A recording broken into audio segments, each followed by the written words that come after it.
Het damjen is onder jongeren net zo populair meer als het wel west had. De drie noordelijke provincies gaan nog haar krachten bundelen om de tinksport weer wat meer onder de aandacht te krijgen. Dat moet onder andere gebeuren door de regerend wereldkampioen naar de provincies te helpen. Ja, de zaak moet in feite, ik wil niet zeggen helemaal nieuw leven ingeblazen worden, want er gebeurt al genoeg. Maar toch door zo'n kampioenschap te halen is het toch ook voor de mensen leuk om die ervaring ook eens mee te maken. Maar wat de sport in Nederland echt goed helpen kan, is een winstpartij van Roel Boomstra.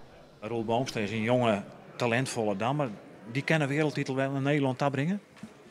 Ja hoor, ja, hij is zeker een van de spelers die daarvoor in aanmerking komt.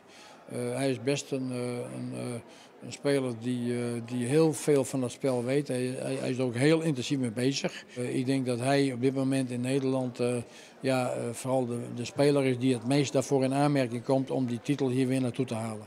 Op 2 januari zitten de Grutmasters 10 record in Ljout. Daarna verbleven ze in Greens. 12 januari moet in Assen de winnaar bekend wezen.